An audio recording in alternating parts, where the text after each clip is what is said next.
At that time, Hari Parshad is no longer there, he's traveling. So now we will go and ask Hari Parshad. Hari Parshad, I have a very urgent, very real question for me. The background is that I've always been very interested how we, as conditioned souls, can have an experience of Bhakti in this world. Now you introduced the concept of adidesh from Jiva Goswami, the complete transfer of all the qualities here of the spiritual qualities of an entity to another.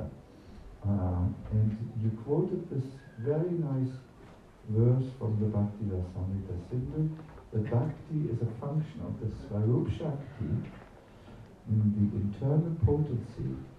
Thus she is completely non-material.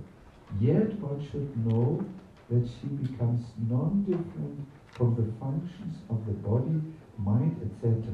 In this way, transcendental Bhakti descends to those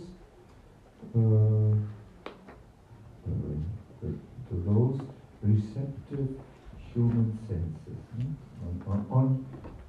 This. Now, is this adidesh, this transferal of something entirely spiritual to us,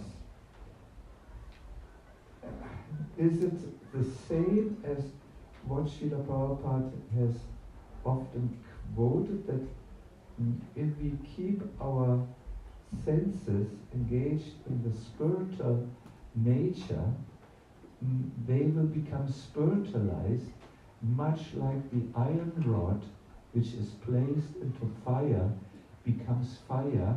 Or is there a subtle difference between adidesh and this phenomena? Thank you so much, Maharaj. Adidesh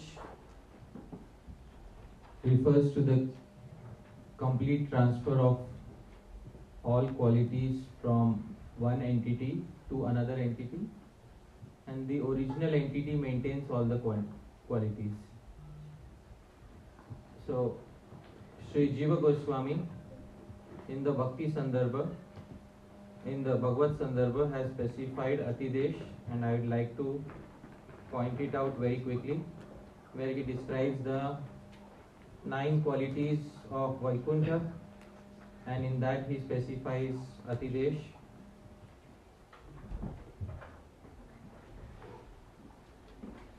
So this is the 5th quality of amongst the 9 qualities of Vaikuntha, and he says Laukika Bhagwan Niketasyapi Tad Aveshan Nairgunyam Atidishyate. Here is the term adidesh used by Sri Jiva Goswami. So that is where Sri Jiva Goswami used that term when he described the 9 characteristics of Vaikuntha. And then he says Laukika Bhagwan Niketa, a temple in the material world also becomes non-material by principle of adidesh. So this is where he was saying that he was referring to adidesh in the case of a temple and a deity receiving all the qualities of the original spiritual world. So this is what he was saying. And what Srila Prabhupada was saying was in regards to execution of sadhan bhakti.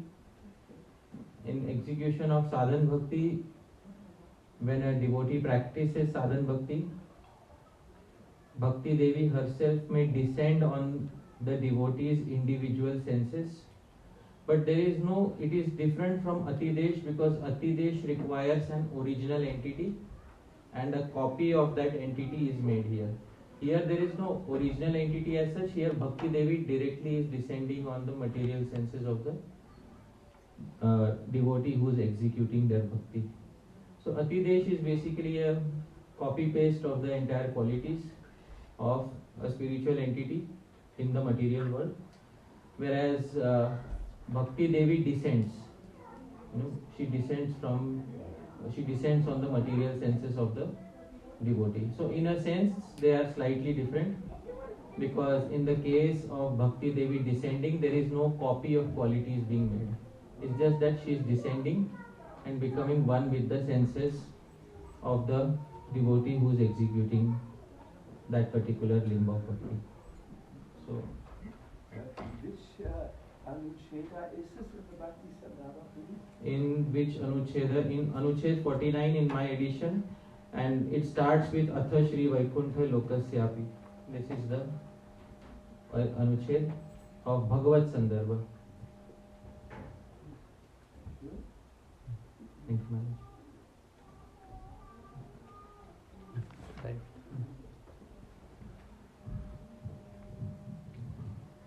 Actually, may I ask one? Reading. You were speaking of Sthayi Bhav this morning, and as far as I understood, this Sthayi Bhav is connected to Dasya, Sakya, and those 5 different rasas. Now, I was wondering, because, for example, we listen Ramayana, and then suddenly we have different roles, and we might identify with some of those roles, maybe with some not so much. How you see the difference between what is our original Sthayi Bhav, or what is maybe the Sthayi Bhav that is awakened while looking at the drama, or is that the same, or if you can clarify that? Alright. So, although we are worshippers of Sri Krishna, sometimes we may hear something from Ramayana and it may trigger some emotions within us. So, how do we know whether what is our Sthayi Bhav and whether that is a Sthayi Bhav or not a Sthayi Bhav? That is the question. So, when a devotee takes up the path of Bhakti, especially in Gaudiya Vaishnavism, they first and foremost decide upon their Ishtadev. So that Ishtadev is first and foremost decided that this particular Devata, Sri Radha Madan Mohan, Sri Radha Govinda, they are my Ishtadev. And the cultivation of Raganuga sadhana is also done in such a way that one nourishes those moods which are favorable to their relationship with their Ishtadev. So, and then gradually when the Gaudiya Vaishnava becomes more and more exclusive in their practice, then they only hear those specific pastimes, and this is specified by Sri Rupa Goswami in Bhakti Rasamrita Sindhu, where Sri Rupa Goswami says, Krishnam Smaran Janam Cha Asya. A devotee will remember Krishna and the associates of Krishna, which associate Preshtham Nija Samihitam, who is dear to one's own mood. And Tat Tat Katha, only those specific Katha, Ratas Cha Aso. They will become engaged in that Katha because voluntarily they do not want to shift attention elsewhere. They have decided upon their Ishtadev. And therefore you will see in the prayers of Sri Raghunath Das Goswami in his Swaniyama, in his self-decided rules. Swaniyama. Nobody forced him. He decided by his own volition that I will not even hear about the Lord of Dwarka, all of these. The reason is because once your Ishtadev is decided, then you move in that direction. Otherwise, when we in general when we look at dramas and something arises within the heart and then goes down, usually it is called as bhav. Call it sanchari bhav, temporary fleeting bhav. But sthai bhav, you will need to receive by the mercy of a guru, by the mercy of a particular Gaudiya Vaishnava, and by their mercy you will receive that particular sthai bhav, and then your attention will become fixed towards that one deity. And then later you will not feel inclined naturally to look elsewhere. So that is the answer to that question.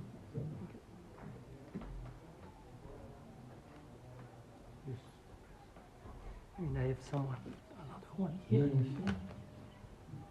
This is from an anonymous devotee. Anonymous. Yeah. There was a loaded question last year in the anonymous. I read it already. It looks good.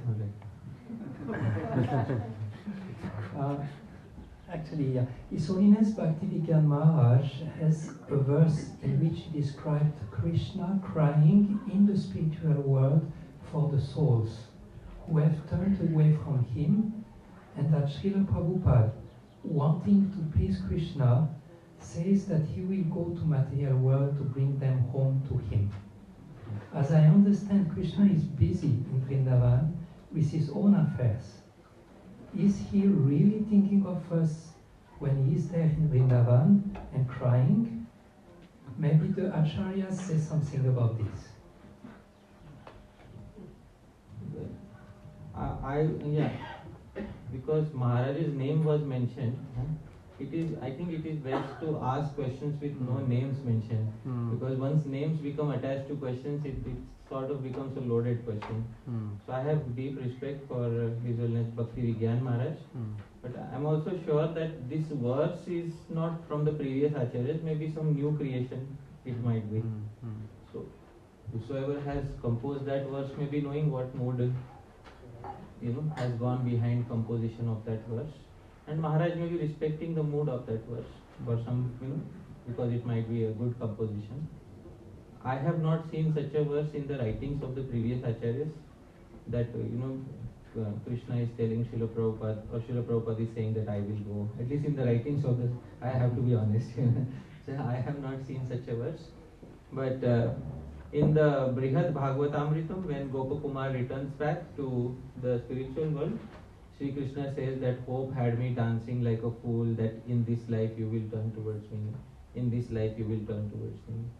And then Sri Krishna says to Gopakumar, finally I tried to do everything, but I could not break my own eternal laws. That is, I cannot interfere with the freedom of a living entity. But then I decided to anyways do something, and I made an exception in your case, and I appeared as your Guru Jayant. So Krishna himself appeared as his Guru Jayant. So that you can say that Krishna was thinking about Gopakumar. That is an example which you can take. Krishna is always thinking about us. But this specific thing that Srila Prabhupada, I think that I have not seen.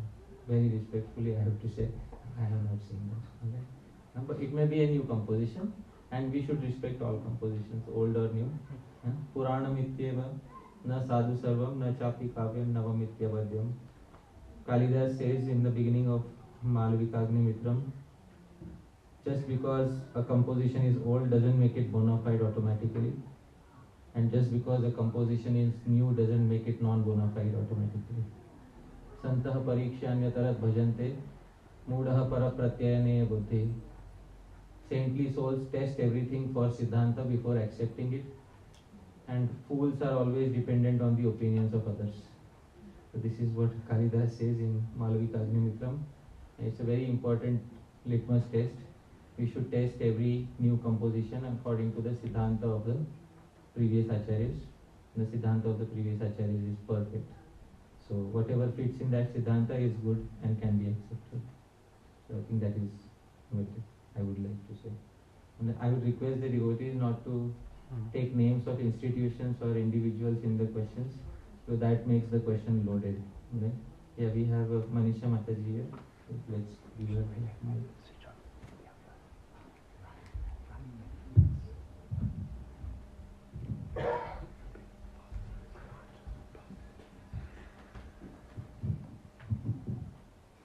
A few days ago, I was listening to one video. We were having Zoom with two more Matajis about grihastha ashram. Yeah. So I have a question about that topic. All right. It was very interesting and very, very. I learned a lot from this video, and I wanted to ask you about. In the Shastras, we have description of grihastha ashram and marriage in one Vedic way, which is not what is today's grihastha ashram, which we live here, for example, in Europe. Usually women work, they earn, maybe because they want, maybe because there is not enough salary to raise children, so she has to. So then we have this mixture of the roles and some different situations than what is described in Shastras. maybe because of that it is harder or it is easier to maintain marriage. As you said in this video, it's better to go through the pain of marriage, whatever obstacles are there. And you mentioned that loneliness is much worse solution than to be in a marriage which is, not so easy to be. Do you have some question? Do you have some advice for us? Because we mostly live in such a situations. All right. So I give a small background. There was a podcast, a recording where aspects of grihastha ashram were discussed, and there it was specified how that traditionally the roles were separated and both roles were very respected. And today the role of a homemaker for a lady is not respected very much. If a lady says that she is a homemaker, people usually say, you don't do anything else. So, and that is how the role has been, put down in the modern day. At the same time, traditionally, there were examples of ladies who would engage in some sort of business work. For example, the cowherd ladies, they usually go out and sell milk, or traditionally there are different sections of the society where the ladies also go out and do some work, and they also have some engagement with commerce. But at the same time, that work was not so heavy that the home would be neglected. That is what the traditional setup was. So if two people are coming together and they are forming a home, there should be someone who is dedicatedly taking care of the home. And Shastra says it is best if the home receives the touch of the lady, because the man's touch doesn't give elegance to the home.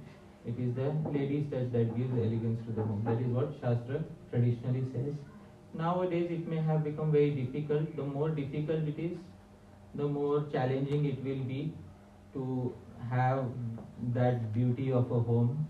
Therefore it is always, if possible, if the husband and wife, at least devotee husband and wife, if they can reduce slightly their needs so that the lady doesn't have to work so much, and if she can, and if she is respected, I strongly believe that every lady, especially a devotee lady, and especially those who take care of homes, should be respected very much, and they should be given complete charge of the finances of the home, because they are the Vedas say that Samragyi Bhava, you are the queen of the home. That is what the Vedas say for the lady who takes care of the home. But modern world is not like that, and therefore, according to Varnashram considerations, I can only give suggestions, because I know it is difficult in some cases. If it is possible that the temperature can be reduced and the lady her workload in the world outside can be reduced, so that she can give quality time to the home, and that her role in the home is appreciated as equally as it is appreciated in the world outside, that would be the nearest ideal situation.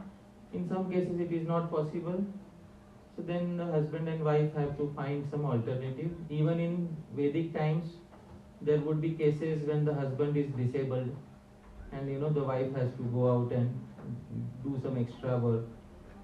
But then the most important thing spoken was that there should be friendship between husband and wife. This understanding should be there. Some people can stay alone, there is no problem, but for most people in the world it is difficult to stay alone because some emotional support is needed. So from that point of view, Sri Bhaktivinoda Thakur had suggested in the Jaiva Dharma that grihastha ashram is the most recommended ashram in this age. So that is what was specified. But I understand that these are social issues and everybody cannot fit in the same mold. So there will be some variegatedness, but a general suggestion I am giving, so that if it is possible easily for devotees to mold their life like this, then it will be favorable. It will be more closer to the varnashram idea and favorable for married life. So that is what I can suggest. Yeah. Thank you. Yeah. Then Hare Krishna. I have a question regarding the answer that you gave to Satchidananda Swami's question yesterday about Nam Seva. So you said something that I found very intriguing and something that I heard for the first time. You said that in our body of a sadhaka, when we are chanting Mahamantra, we are doing that to alleviate the pangs of separation that Lord Chaitanya feels. Could you maybe expand on that and tell us what's the source of that? Sri Chaitanya Mahaprabhu had specified in the Chaitanya Bhagavat.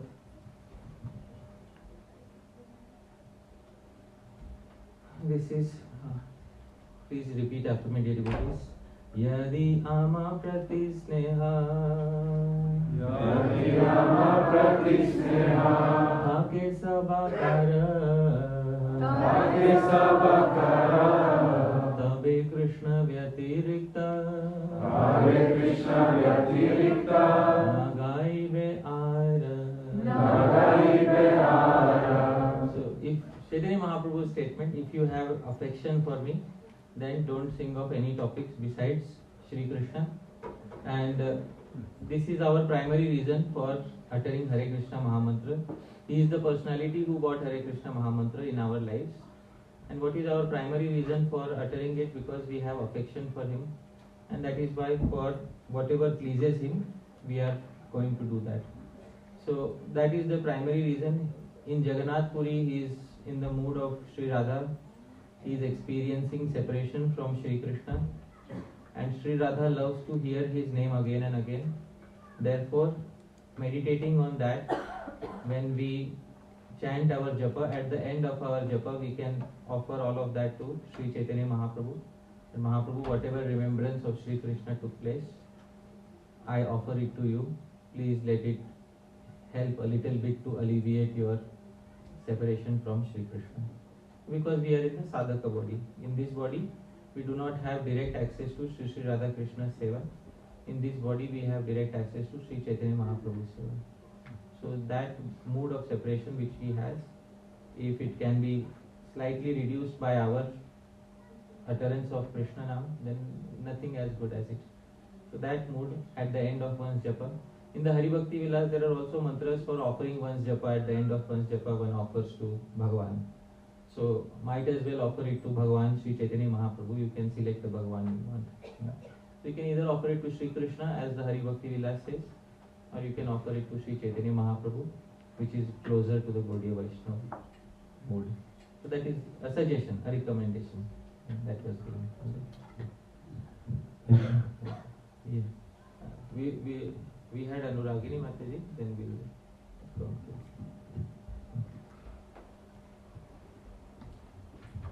Hare Krishna. My question is related to Smaran. Simple Smaran, when we wake up in the morning, Krishna, Krishna, and then we are supposed to recite some verses. And Sanskrit is not my language. I have not studied Sanskrit. I have affection and appreciation and wow for Sanskrit. But still, when I, for instance, utter the verse Yasmarit Pundarikaksham, then I can kind of engage my mind, but not my heart. And then I have to remind myself separately, I have to think about the lotus feet of Bhagavan. Then my heart is purified. So is it equal if I, for instance, just utter the German-English translation, or is there even more benefit when I do both, or can you please elaborate on this? As far as Kirtan is concerned, Kirtan should be done of the Naam that is mentioned in the Shastra. So Kirtan we perform of the Naam that is mentioned. In performing that Kirtan, there is no restriction of Sanskrit. In Sri Bhakti Vinod Thakur, in the Bangla language, Vibhavari Shesha Aloka Pravesha Nidrachari uth jiva, bolo Hari Hari Mukunda Murari, Rama Krishna Hayagriva. You can select an easier language. Jai Radhe, Jai Krishna, Jai Vrindavan, Sri Govinda Gopinath, Madana Mohan. Very easy. So the original names should be there, because Acharyas don't recommend translating the names even into local languages. So it is better to have the original names and the meanings are attached to those names. Language of verse, you can select whichever language is most comfortable for you.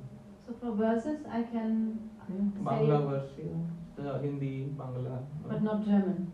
If you can create a German, I don't know if there are meters in German poetry, huh? No, it would just be the translation, what I have understood. Yeah, sure. But maintain the original names of Krishna. Don't translate the names into German. No, that's not possible. Instead of saying Giridhari, O lifter of the Herion, so the original name should be mentioned. Small hill. Yeah.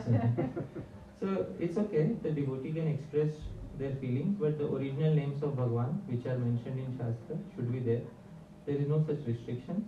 Recommendation by the Acharyas is, because their meditations are like very good meditations. So what is given in the Bhagavatam, what is given by the previous Acharyas, those are the recommended ones. So if in the recommended meditation something comes easily to you, very nice. If nothing comes easily, then no other choice. Take care. Thank you. Yeah. You wanted to ask? No. Can I ask? Yeah, sure. You get a free question for carrying the mic. So my question is, in our search for the truth, how can we distinguish between healthy spiritual inquiry and a skeptical doubt? What helps us to stay core in faith while remaining intellectually honest and curious? And have you ever experienced your questions turning into spiritual restlessness or skepticism? So what is the distinction between a healthy inquiry and a skeptical doubt? Yeah. This question is connected to a bigger part of the culture of speaking Bhagavatam Katha. When we put someone on the stage and we give them a garland and we put them on a pedestal and say that, we offer pranams to them, that, we have given you a seat. So that seat is given to someone and we sit in front of them when we have faith in them.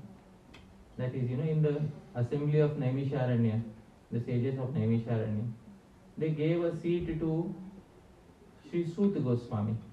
Suta Goswami, by birth considerations, he was not elderly to the audience. By birth considerations, he was lower. Shaunak Rishi was by birth higher to Suta Goswami, but they had that Shraddha, that faith in Suta Goswami, that if we have given you the garland and if we have given you a seat, then we genuinely believe that you will give us the right answers. So when we go to someone's katha, we should ensure that we are sitting in front of them. If we don't have faith in a particular speaker, we should not ask questions to them. Because we don't have faith in them. That's that honesty comes from the person who is asking the question. If we don't have faith in a particular speaker, we shouldn't ask questions. Sometimes what happens? People know the answer to a particular question, but they want to check if the speaker knows the same answer or not. This is one type of question. So they ask a question to test the speaker. And then when the speaker doesn't give the correct answer, then they decide, oh, I knew it, this person doesn't know what I know. So it's those sorts of questions I have encountered many times. And then there are also questions which are loaded questions. For example, you spoke something in the class, and after the class somebody comes and says, but my Guru Maharaj has said something opposite. What would you like to say? So it's like you're pitting the speaker against your Guru. The speaker is in a difficult position, because if the speaker says your Guru Maharaj is correct, then the speaker is saying that he is incorrect, which means he spoke something incorrect in the lecture. And if the speaker says he is correct, So the speaker is indirectly indicating that your Guru Maharaj is incorrect. So those are loaded questions. So loaded questions should not be asked. One should ask questions only if one has faith in that particular speaker, or in general, otherwise one should not ask queries. And one should only ask them if they genuinely believe that they will receive an answer from the speaker which is a correct answer. And this is indicated in the first canto of Srimad Bhagavatam.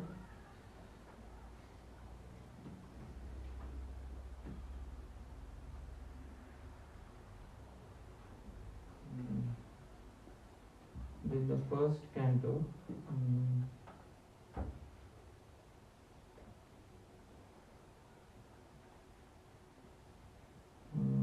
I'll try to.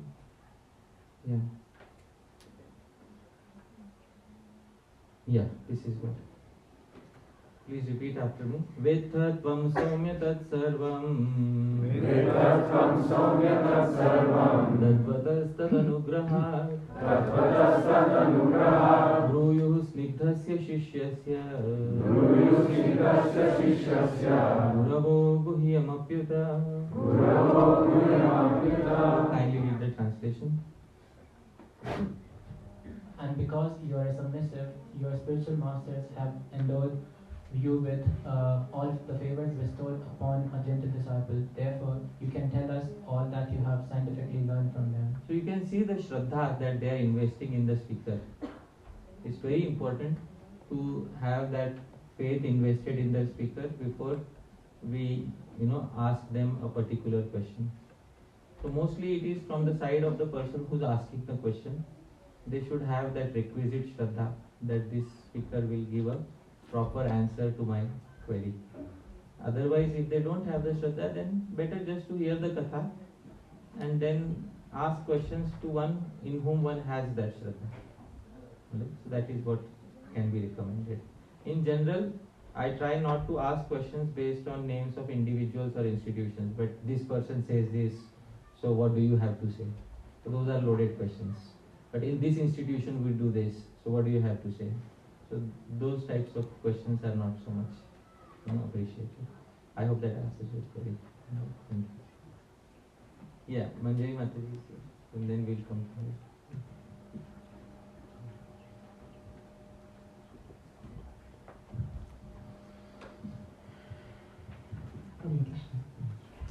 You were speaking about vasana, or innate tendency to have a certain rasa, and I would like you to comment on the story of Shyamananda Prakash, Shyamananda Pandit and Widow Chaitanya's relationship. I've been thinking of this for a while because the spiritual master usually helps the disciple to grow in their innate direction, but here we have another situation. Could you comment on that? Yeah. When Sri Shyamananda Prabhu, previously named Dukhi Krishna Das, he had taken initiation from Sri Hriday Chaitanya Prabhu. At that particular point of time, he was. It is family initiation through family connections basically, and it was in his local village, where he got that initiation, and then. Once you accept a guru, you genuinely accept them and take their teachings as they are giving it, because that is what Bhagavan has decided for you. But his innate tendency, when he came in contact with Sri Jiva Goswami, one of the two things we do not know: either his vasana was in Madhurya Ras, or as Sri Vishwanath Chakravarti Thakur says, an expert cook can change your taste. So maybe that might have been the case, that Sri Jiva Goswami's association suddenly changed his inclination. But that is not indicated. But it is one thing is sure, he started performing bhajan in the mood that Sri Jiva Goswami had given him. And then he got a darshan of Sri Radha, and he got that tilak, and he got that ornament of Sri Radha. So what Sri Vishwanath Chakravarti Thakur says, it can be one of the two things. Either his previous inclinations are there, or maybe because of the association of Sri Jiva Goswami, which I can easily imagine would have been a very, very potent and powerful association, because you are staying with a person who is expert in all the 14 vidyas. So there is nothing as good as having that sort of association. And he is Ashu Kavi. On the spot, Sri Jiva Goswami can compose new verses. So that is one of those two reasons. But it was sanctioned by Sri Radha's arrangement, and there was no aparad in that. So all is well. But sometimes some relationships are tested, and some relationships become better only after being tested. So that is a case of such a relationship. Thank you. Yeah, we had Prabhu here. Prabhu, your good name? Sukumar Prabhu. So we'll give to Sukumar Prabhu, then we'll come back here. Sorry Prabhu, I'm making you walk.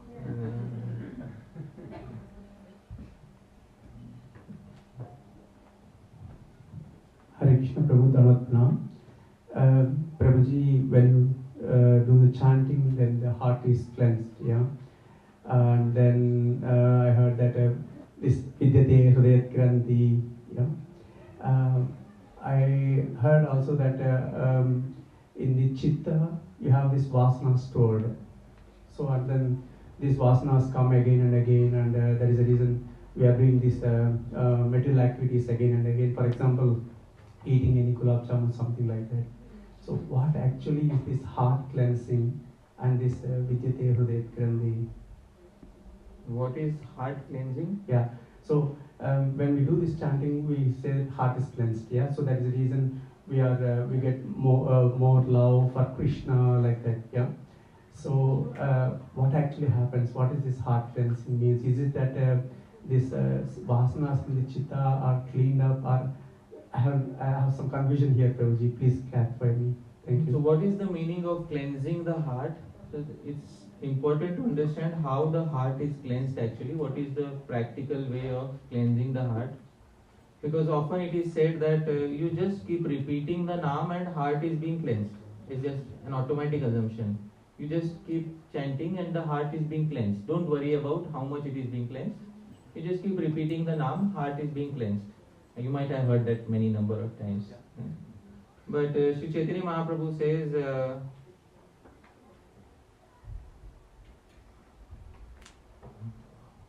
Bahu janma kare yadi Shravana kirtana Prabhutana paya Krishna Hare prema dhana Prabhu, you have the mic, kindly read.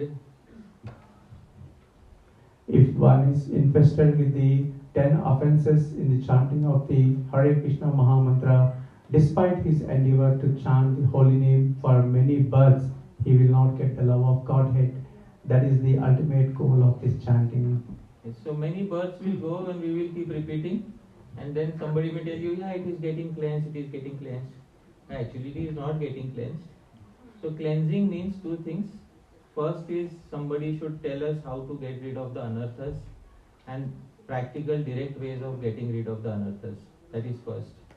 Second is somebody should also instruct in Krishna Sambandha Gyan. Who is Krishna? What is our relationship with Krishna? And that is what actual cleansing is. To have a specific understanding of Sri Krishna, Tattva Gyan of Sri Krishna. A mechanical repetition of certain syllables will not easily cleanse your heart. But proper understanding of Sri Krishna Tattva and proper removal of anarthas in the association of sadhus is what vidyate hridaya granthis, or cleansing of the heart is. That is what it is indicated by. So the greater amount of understanding that you have of Sri Krishna, the more the mirror is cleansed, the greater the greater amount of anarthas that you can get rid of practically, the more your heart is cleansed, and most importantly, the more affection that you have for Sri Krishna, that also cleanses the heart like nothing else. So this is what it actually means to have attention, proper attention, and to also have proper affection for Harinam without having any of the aparads that are listed. So that is quality utterance of Harinam, And in a short time it can cleanse your heart, and it can easily reveal the personality who is situated closest to the heart. Who is the personality? Sri Krishna. So that is the answer. In short, that is the answer, alright? So, yeah. Okay, there are a few queries. We'll go to Prabhu. Shortest distance. In computer engineering, I was taught a traveling salesman problem. There is those who have studied computers. So, if there is a person who has to travel many cities, what is the shortest route that he can take in order to, so that he has the least amount of effort? So I'll try my best, Prabhu, to implement that solution. Yes, Prabhu. In connection to this question, Srila Bhaktivinoda Thakur in Chaitanya Shikshamrita says listening about or hearing about naimitic lilas, like occasional pastimes, and eternal pastimes. Can you clarify that a little bit, and in connection to cleansing of the anartha? Yeah. So naimittik and nitya, these are two terms. Naimittik means nimitta. Nimitta means occasion, and naimittaka means occasional, related to an occasion. So yesterday we celebrated Holi. Do we celebrate Holi every day? So there was a nimitta, there was an occasion. So there was some speech about Holi pastime from Gopal Champu. So that was naimittik lila, once a year, maybe once a month, sometimes. And then Nitya Lila is what goes on 24 hours a day in Sri Vrindavan. It is described in the Smaran manuals of the previous Gaudiya Vaishnava Acharyas. So that is Nitya Lila, and Naimittika Lila is that which comes once a year, once in a while. That is Naimittika Lila. Srila Bhaktivinoda Thakur Mahasaya specifies that one should understand both types of pastimes, and both types of pastimes will help one in their Smaran, because even in the spiritual world, it's not just the same routine. Sometimes some nimitta happens. Nimitta means some event occurs, and then the pastimes change for the entire day. That is what we say to them. Bhaktivinoda Thakur specifically focuses on Krishna killing the demons as a cleansing process. So could you? This is because Sri Bhaktivinoda Thakur wants us to have an adhyatmic understanding. Adhyatmic understanding means some commentators on literatures give what is known as an adhyatmic understanding, that the text is indicating something in our personal life. That is what you call an adhyatmic understanding. For example, in the Srimad Bhagavatam, there is the pastime of Puranjan. Actually, there is no person like Puranjan. The whole pastime is an adhyatmic understanding of what is going on with the... Who is Puranjan? Does anybody know who is actually Puranjan? It's the living entity. Pura means the body, which has 9 gates, and Puram Jana means the person who stays within the body is the living entity. So Narad Muni clarifies. So these are underlying hidden meanings. And there are also those meanings in Krishna Lila, which Sri Bhaktivinoda Thakur Mahasaya brought out in his Sri Krishna Samhita and Chaitanya Shikshamrita. So one should repeatedly meditate on those, so that one can get rid of those specific anarthas. Tomorrow morning talk, I'll try to speak about Vatsasur, which is one of the demons who killed by Bhagwan. So we will see what is indicated by the killing of Vatsasur, what Srila Bhakti Siddhanta Saraswati Thakur Prabhupada, he tells us by the killing of Vatsasur. They are very closely connected to hearing pastimes of rasa and lila, etc. So tomorrow you will get a small glimpse of that. Then when that day Jai Jagannath Prabhu was asking a question, and I told about Dhenukasur. You might be remembering the answer that I gave from Dhenukasur and what Dhenukasur represents. The more you hear and meditate about them, the more the anarthas in your heart get cleansed, and then you do not fall victim to those anarthas. That is what he was trying to say. Another thing indicated in the Dhenukasur pastime is when Bhagwan entered with his friend, the friends wanted to have the tal fruit. The tal fruit is very high up. So they all requested Shri Balram to bring down the tal fruits. So Shri Balram shook the tal tree and all the fruits fell down. So the hidden meaning, this adhyatmic meaning, these are hidden meanings behind. The hidden meaning is that in the Sanskrit language there are 2 syllables which are interchangeable. La and Ra. Which two syllables? La, Ra. So sometimes you will see in Srimad Bhagavatam the spelling Prahlad, sometimes you will see Prahrad. Yeah, you will see both spellings in the Srimad Bhagavatam. For example, you can see here, you can see the spelling Prahrad instead of Prahlad. The original, the spelling that we know is Prahlad with the La, but here it is Prahrad with the Ra. La, Ralayo, Rabeda. There is non-difference between the syllables Ra and La. So the name of the fruit is Tala, but change the La to Ra. And what is the name of the fruit? Tara. And Tara basically means the Vedic syllable Om. That is the meaning of Tara. So the fruit, the ripened fruit of Vedic literature is love of Bhagavan. That is Tara Phala. So and that is very high up on Agam. Agam, one meaning of Agam is tree, another meaning of Agam is Vedic literature. So there are two meanings of Agam. And then it is very impossible for the Jiva to bring down Tara Phala, the ripened fruit of Vedic literature, that is Krishna Prem, from the Agama, from the tree or from Vedic literature. So they request the Adi Guru Balram, who is the Guru who shakes the tree and brings Tara Phala, which makes accessible to all the living entities. So this is an example of Adhyatmic. These are meanings. Srila Prabhupada also gives such a meaning in Bhagavad Gita in the first purport, where he says Krishna is the farmer, cultivator, and the Yudhishthira are like the rice plants, and Duryodhana etc. are like the weeds. And first Krishna has to root out the weeds, and then all of this Srila Prabhupada says in the first purport of the Bhagavad Gita. So he is indicating that there is some hidden meaning behind it. Right? There are many such pastimes in the Bhagavatam which have hidden meaning. I can give someday I can try to explain. There is a big hidden meaning behind the pastime of Dhruva Maharaj. But you have to study with great detail. That's what Sri Bhaktivinoda Thakur was asking. Can I quickly tell you about Dhruva Maharaj? Yes. So dear devotees, please hear very carefully this understanding about Dhruva Maharaj. The father of Dhruva Maharaj, all of us know. What is the name of the father of Dhruva Maharaj? Uttanpad. Right? So dear devotees, Uttanpad has two wives. What is the name of the two wives? Suniti, Suruchi. From Suniti and Suruchi he has one son. From Suruchi, what is the name of the son? Uttam. And from Suniti, what is the name of the son? Dhruva.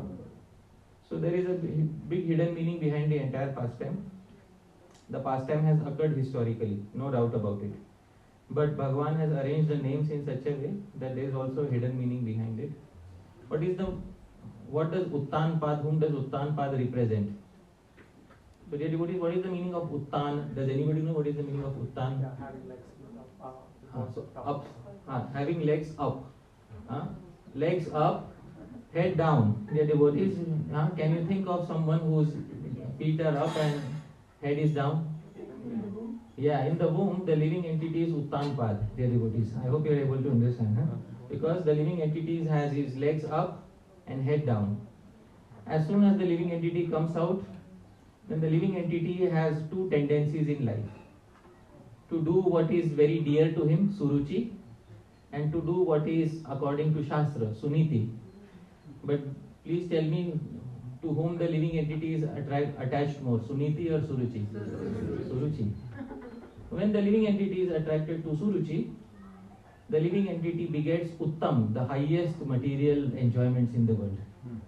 But when the living entity is attracted to Suniti, what does it beget? Dhruva, fixed intelligence in the Supreme Personality of Godhead. The misfortune of the living entity, Uttanpad, is that the living entity is never attached to Suniti. The living entity is always attached to Suruchi. So that is,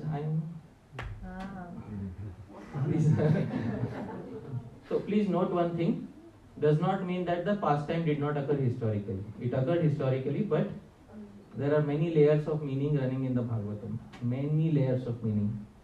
And therefore we should try to preserve as many commentaries as possible, because this layer of meaning came from a different sampradaya.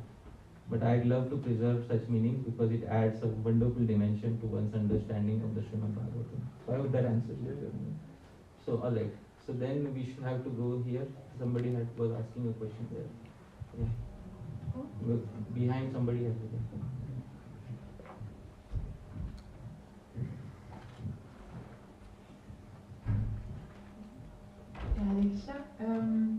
I'm quite new to the topic of rasa, so please forgive me if I'm not expressing this in a perfect way, but I've been curious, is the rasa we experience in our relationship with Krishna something that develops gradually, or through our spiritual practice, through sadhana, or is it something eternal which is already present and which is uncovered through bhakti? Oh, that's so this question is such that individuals love to take sides on this question. Some individuals say that our spiritual rasa with Bhagavan is eternally fixed, and some individuals say that our eternal relationship with Bhagavan develops as we practice a particular form of sadhana. If you look into what Sri Rupa Goswami says in the Bhakti Rasamrita Sindhu, and I was showing Jai Jagannath Prabhu, so I will show what Sri Rupa Goswami said without trying to say that it contradicts any other acharyas. I will show what Sri Rupa Goswami says, and it should not be taken in the spirit of contradiction of any other acharya. So Sri Rupa Goswami says that I showed this verse, sadhana bhini veshena krishna tad bhaktayos tatha prasadena ati dhanyanam bhavodvidha abhijayate. Bhavaha abhijayate. Abhijayate means it is manifested at a certain point of time within somebody's heart. So this is what Sri Rupa Goswami says in the Bhakti Rasamrita Sindhu. Abhijayate. It becomes fully manifested at a certain point of time in somebody's heart, which means that the living entity had a container for experiencing bhava, and that container is filled at a certain point of time by the mercy of a certain devotee. This is what Sri Rupa Goswami is indicating here. So I am showing you this one because it comes from the original founder of the Gaudiya Vaishnava Sampradaya. And then other acharyas have also said that the relationship is eternally fixed. You can understand that it is potentially eternally fixed, but the exact flavor may be decided according to one's association. So I hope that made some sense, but I tried my best. All right? Okay. Yeah. All right. We have some queries here. Chirag Prabhu, right?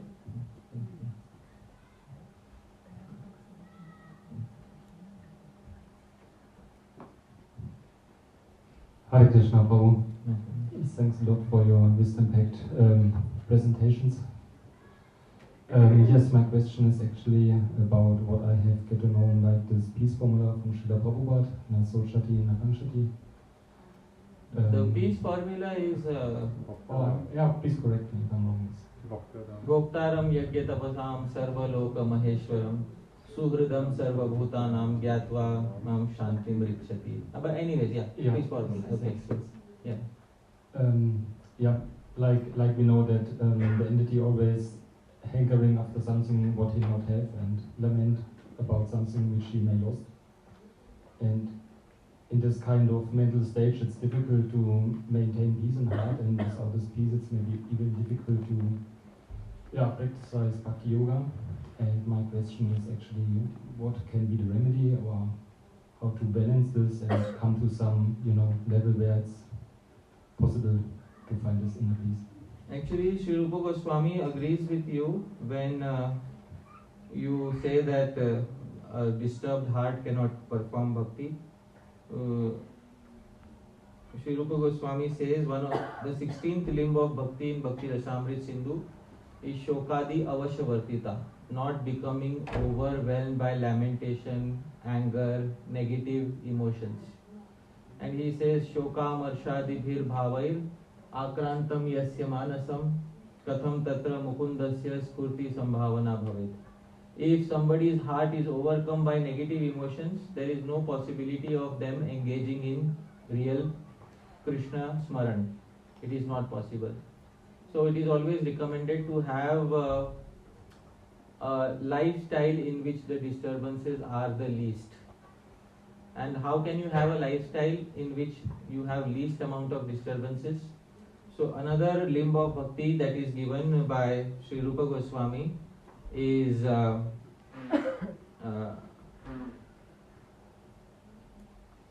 Yavadarthanuvartita.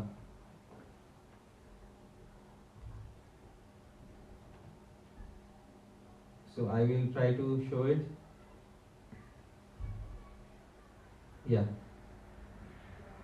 So this is Yavadarthanuvartita. It is one of the 64 limbs of Vyavahareshu Sarveshu Yavadarthanuvartita. In all dealings in life, take only as much as needed. Don't try to be greedy about anything more. So that is what creates the disturbance in your spiritual life. We think more means I'll be more happier, but more often and comes with its own set of challenges. Those who are intelligent, those who understand the value of their bhajan, and those who are willing to sacrifice material pleasures for the sake of bhajan, they can live a simple life. And once they know how to live a simple life, then you will have minimum disturbances. And once you have minimum disturbances, then it will become very easy to perform the process of Sri Krishna Bhakti. So Srila Prabhupada always encouraged to have a very simple life, and it is one of the 64 limbs of Bhakti. And I will quote that verse so devotees also understand what Sri Rupa Goswami says. Please repeat after me. Yavatasya svanirvaha Srikuryatavadarthavet Adikye nunatayam cha Shavate paramarthata. So yavatasya svanirvaha, as much as you need for your daily maintenance, little extra for emergencies, nothing else. Svikuryat, accept. Tavad arthavet, that much one should learn to accept. Adhikye, if you do more. Nyunatayam, or if you do less. Shyavate, you will slip from the highest goal of life, paramarthata. So there is a risk of slipping from the highest goal of life if you make your life too complicated, or if you artificially try to renounce your genuine needs. So everybody has to find their specific balance, and Sri Rupa Goswami gives that freedom to everyone to find their specific balance. But keep your life very simple. That is the recommendation of Sri Rupa Goswami, so that there will be as less headaches as possible, and it will be easier to execute the path of Sri Krishna Bhajan. That is the recommendation in Bhakti Rasamrita. It's a very sweet recommendation. It's one of the 64 limbs of Bhakti. To keep a simple life is one of the 64 limbs of Bhakti. Right? Yeah. I think we'll take a. Yeah. I hope that answered your query to some degree. Yes. Okay, thank you. We have a question here by an anonymous. From an anonymous source, we have a question. Yes. The question is Manasi seva also a type of smaranam? And how can we move from smaranam to Manasi seva? Please be so kind and elaborate on this. Thank you. In Manasi seva?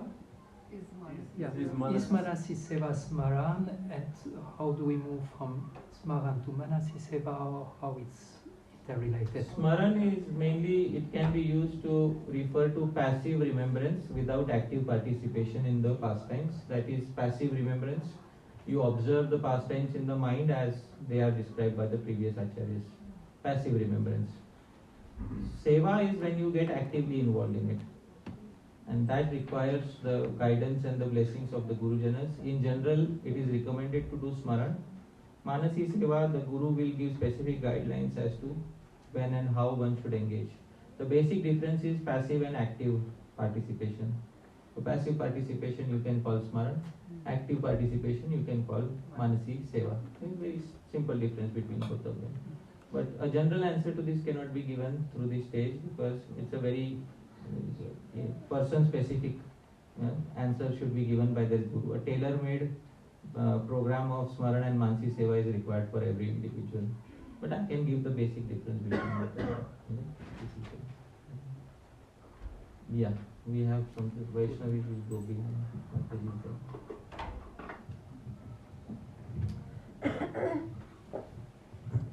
Krishna Prabhu, thank you so much for sharing your mind and heart with us. It's very refreshing. And I have a question about the pizza base, something which is seva. Does that word also apply to Krishna? And if yes, what is his seva? Does that word apply to Krishna? What is Krishna's Thai Bhav? That is a out of the box question. Yeah. So, actually speaking, Krishna is he is Akhila Rasamrita Murti. He is the fountainhead of all the rasas. He doesn't need to undergo a certain process to perfect the rasa. I hope you are able to understand. So in him, even without the process of vibhav, anubhav, sattvic bhav, vyabhichari bhav, rasas can easily flow within his heart. But it is mainly for the devotee that this whole framework of vibhav, anubhav, sattvic bhav, vyabhichari bhav, sthai bhav. Although sometimes Krishna, because he is acting like a human, Naravat Leela, because he is acting like a human, sometimes you may see Krishna's hair stood on end, or Krishna was crying, etc. But in his position as Bhagavan, he does not need the framework.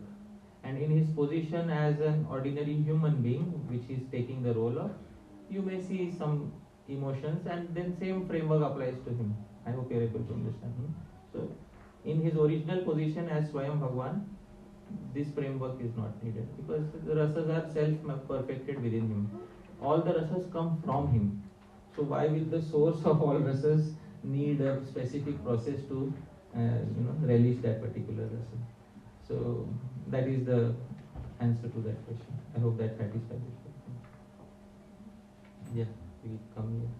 We can pass.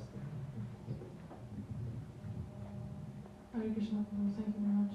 I have something that connects to that verse you said that somebody with a disturbed heart can't perform properly. And in my experience, that most of the disturbances come from us having expectations that are disappointed. And if the level of disappointment goes higher and higher, that's where people become crazy. So if we can curb our expectations, and then we can be simple. So do you have any practical advice on how to get rid of our expectations? We should change our expectations, but in the process of changing them, we still have them. So how to make it easier?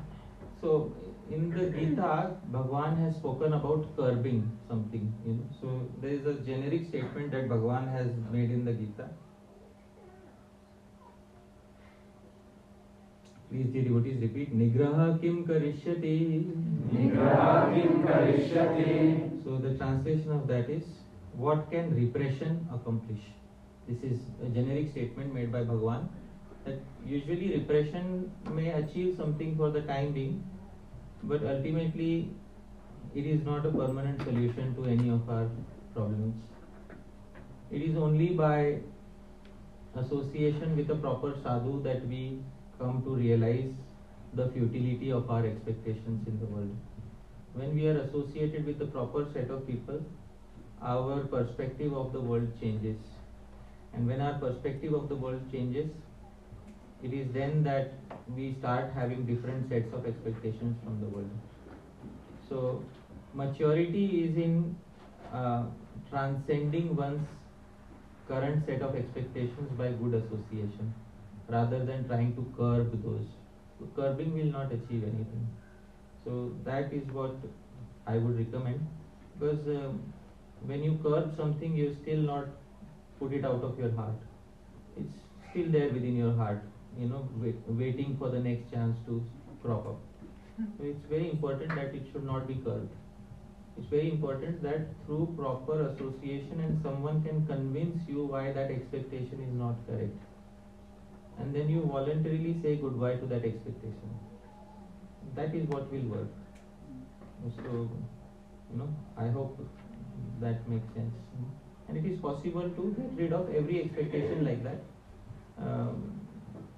We need the correct association, and that will help us a lot in our life. And I hope that that answer gave some satisfaction to you. Thank you. Okay. Yeah, we have Purnamasi Mataji. Then she is waiting from long time. So Purnamasi Mataji will come to you next. Okay. So, I'm sorry.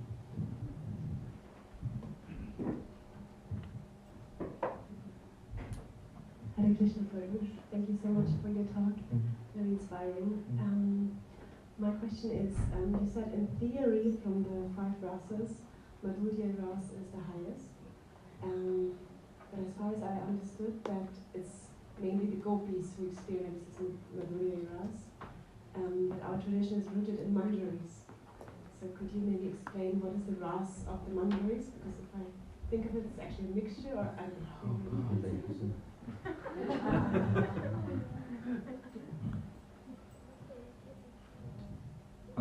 The first part of your query is that there is a gradation amongst rasas, and that is a fact because it is mentioned in Chaitanya Charitamrita.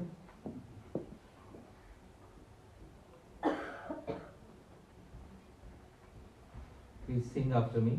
Kintu yara ye rasa, Kintu yara ye rasa, Sei sarvotama, Sei sarvotama, Tatastha haya vicharile, Tatastha haya vicharile, Achetaratama, Achetaratama. Kindly read the translation that is given on the screen. Please read. I think I need glasses. No, is it true that whatever relationship a particular devotee has with the Lord is the best for him still? When we study all the different methods from a neutral position, we can understand that there are higher and lower degrees of love. So, whatever a particular devotee's inclination, that is the best for that devotee. Right? So this is the confirmation of that. And I was showing the same thing in today. Sri Rupa Goswami was saying, a devotee, you can't force a devotee against their vasana, against their natural inclination. But if there is a very expert personality, and they may not force somebody, but they will speak katha in such a way that this devotee might become attracted to another rasa. It is possible to have such a person. Believe it or not, it is possible that there may be such a person who may not force somebody, but who by their speaking will make someone attracted to another rasa. About the manjaris, it is mentioned in Bhakti Rasamrit Sindhu, because it's a very specific question. They have attachment to Sri Krishna, but they have higher attachment in servitude to Sri Radha. So that is given a specific name called as Bhavalas Rati, and that is mentioned in the Bhakti Rasamrit Sindhu. Sri Jiva Goswami says it is only in the case with the manjaris that this specific exception is made, not with anybody else. So it has a specific term for itself, which is called Bhavalas, but it is only for that specific group which is known as manjaris. That's all. So that is the answer to your query. So they have attachment to Krishna, but they have greater attachment to Srimati Radharani. Their attachment to Sri Krishna is in Madhurya Ras. Their attachment to Sri Radha is in Dasya Ras. Alright, so what is the rasa that they have with Sri Radha? That is Dasya. And what is the rasa that they have with Sri Krishna? Madhurya. Which means that they also have amorous attraction towards Sri Krishna. Because sometimes you say, no, they don't want to see Sri Krishna. It's not like that. They also love to look at Sri Krishna. But the greater amount of attachment is towards servitude of Sri Radha. That is the specific answer for your query. Right? We'll come to Purnamasi Mataji, then we'll come to you.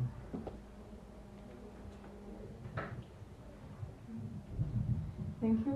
I have a question regarding the lecture you gave in adidesh. I have to admit, I didn't have the time to listen to the whole lecture, but the lecture was before the fall, and I have written down these 5 things which you explained. Maybe you answered in the lecture, maybe it's not relevant, but I found myself in all 5 of those symptoms before the fall. Can you please give some encouragement, because it's, All right. yeah, thank you. So some background is needed for the query. It is from Bhakti Sandarbha, and in Sri Bhakti Sandarbha, Sri Jiva Goswami mentioned something. There are 5 characteristics of individuals who are falling on the path of bhakti. What are the 5 characteristics? Please repeat, dear devotees. Kautilyam, Ashraddha, Bhagwan Nishtha, Chavakas, Tu Antara Abhinivesho, Bhakti Shaithilyam, Swabhakti, Adi, Kritamanitva. These are actually 5 symptoms, but I will tell you what are these 5 symptoms. First is Kautilyam.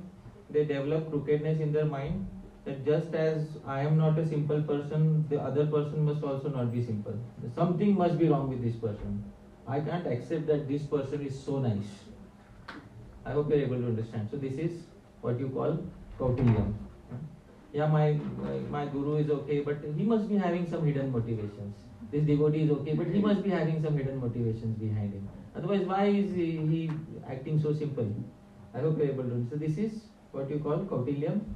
Kautilyam is within oneself, so one sees as a reflection in others. So this person must be having some hidden agenda, and that is why they are here in the society of devotees. So this is what you call Kautilyam. One is oneself crooked, one sees other people also as having some crooked agenda. So this is Kautilyam, first symptom of a person who is falling down. Second is Ashraddha. Ashraddha means faithlessness in Shastra. Shastra was good for previous centuries, but nowadays we need something else. Alright, so this is what Ashraddha refers to. And then they try to find some solutions which are outside of Shastra, and then that may not work in their favor.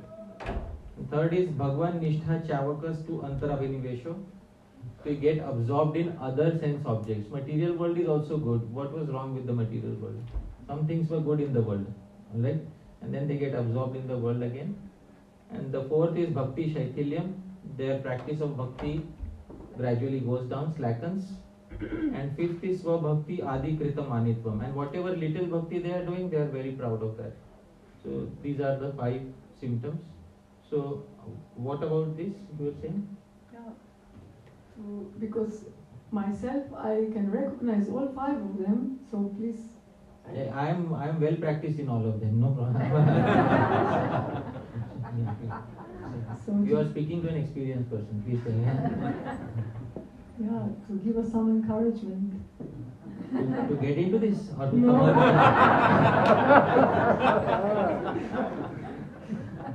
How to go further, although they are there. You see, at the root of all of it is some ashraddha, that the process will not work for me. It doesn't work for others. That is the ashraddha that a person has. The process doesn't work. That is what a particular individual has in their heart. We have to see one person at least for whom the process has worked. That comes as a straight challenge to the Kautilyam in the heart, the Ashraddha within the heart. It worked for this person, so it must also work for me, isn't it? So unless we are convinced about that, unless we have seen a living example that whatever is written in the books came true for a particular person, till that time our mind will not be convinced. It may have Ashraddha. So it is best to have one live example of a person for whom the process worked. And then gradually by emulating them, we come out of these negative qualities. Sri Rupa Goswami says in Bhakti Rasamrita Sindhu, Yasya yat sangatihi pumso Manivatsyat satadguna Swakulardhyaitato dhiman Swayuthaneva samshrayet Yasya yat sangatihi pumso. According to the association you have, Manivat, your heart is like a transparent crystal. So if you put a transparent crystal on a brown colored object, the crystal becomes brown. If you put it on a red colored object, it becomes red. So according to the association, one's heart is like a crystal, it takes on those qualities. So swakulardhe, for increasing your good qualities, an intelligent person should associate only with like-minded individuals who convince oneself that the process works. So once you find an individual like that, who is living proof that the process works, then it will become very easy. Because many times I have met individuals like who are teaching in the university in India, they're teaching, then they're saying, Mahaprabhu's movement is nice. 500 years ago there was this emotional outburst of Bhakti, and people got together and collected as a group, and they made a movement around Bhakti, and that movement ended at a particular point of time. That is how they will put ashraddha within your heart. So how do you remove that ashraddha? You see the example of a person for whom the process works even today. And that one person is sufficient enough to convince you that it works. And you can walk that particular path again. So, ashraddha is very important here. In the Gita, Krishna says 3 types of people fall down. Agyo cha ashraddha dhanascha samshayatma vinashyati. 4.40. Ashraddha is the root of all of that. To not have faith in Shastra. Shraddha means faith, but faith in whom? Dear devotees? Shastra. Faith in devotional Shastra is what Shraddha is all about. So, Ashraddha is at the root of all of that. Once Ashraddha is removed, you have faith in Shastra, you know this is the example of a person for whom the process has worked, then you just have to follow that same path. And follow the example, emulate the example of that person. Then it becomes easier. My grandfather used to tell me, if you stay in the city, you become very, shrewd and sharp in your mind. Come stay with us villagers, you will become a simple man. Come stay with us for a week, you will become a simple man. So I used to think staying with the villagers means I will become a dumb person or something. That is what I used to think. But my grandfather used to tell me, come stay with us for a week. You become a simple person. And then I actually stayed with him, and I could understand. I couldn't believe how can they think like this. Something, how can they think like this? For a few things I used to wonder. And later I understood. It's simplicity. Simplicity is a very essential quality of a devotee. Alright. Yeah. So there are a few hands. Yeah. Gaurari Prabhu, one anonymous question. Yes. Then we will go to Prabhu, and then we will go to Manjari Mataji. Yeah. What time we have when you tell me? Yeah, maybe we go 10 more minutes. Sure. The 7 secondary rasas are usually relatable because of material experiences we have due to being conditioned souls. How can one dovetail those experiences to spirituality and relate them to Radha and Krishna? You don't dovetail material rasas in spirituality or something like that. Sri Rupa Goswami says in Bhakti Rasamrit Sindhu, at the end of 4.7, let me find out, this is 4.8.1, so 4.7 is just above this. Yeah.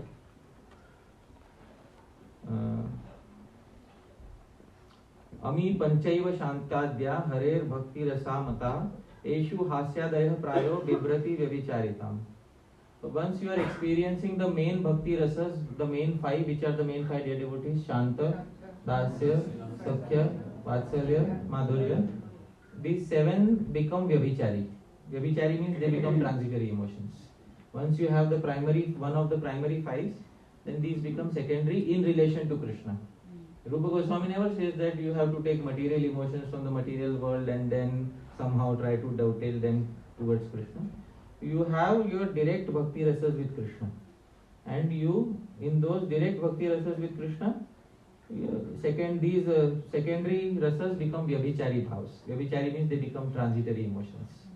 So that is what Sri Rupa Goswami has said. When we go and let's say for some social occasion, somebody invites us for watching a drama, we go watch a drama, and then there are some emotions in that drama, positive, negative, whatever. We may be obliged to go for some reason. And we go and we watch a drama, we feel some feelings in our heart. And you can do Arop Siddha Bhakti. What is Arop Siddha Bhakti? Bhagwan, whatever I did through my mind, body, I offer to you. So that is, put an Arop. Arop means put an allegation of Bhakti upon it. So there is a type of Bhakti in the Bhakti Sandarbha which is called Arop Siddha Bhakti. Arop Siddha Bhakti means Yad karoshi yad ashnashi yad juhosi dadasi yad tapasyasi kaunteya tat kurushva madarpanam. Whatever you do, do it as an offering unto me. So you can offer those temporary feelings to Sri Krishna. That you can do. But you cannot directly transfer those feelings to Sri Krishna. So that is from the material realm and that stays there. And these are belonging to a different category altogether. So these are completely different. These are experienced in relation to Krishna. Hasya, Bhakti Ras is experienced in relation to Krishna. So Srila Bhakti Siddhanta Saraswati Thakur Prabhupada always used to say, don't mix the divine and the profane. Don't mix these two things together. And therefore he made one book, Prakrita Ras Shatadushani. So sometimes people have these ideas that I can take material ras and then offer to Krishna. Or I listen to a movie song. Oh wow, how nice it was, and then Krishna, this is you, So it doesn't work like that. You have to have Sri Krishna as the primary center of your affection. You can't just put another person as the center of your affection and then say, whatever I have for this, let me have. You can, that is also Arop Siddha Bhakti, but you can't call that rasa. We should not call that rasa. So that is what I would like to say. Right? So we'll go to Prabhu and we'll go to Manjari Mataji. Behind.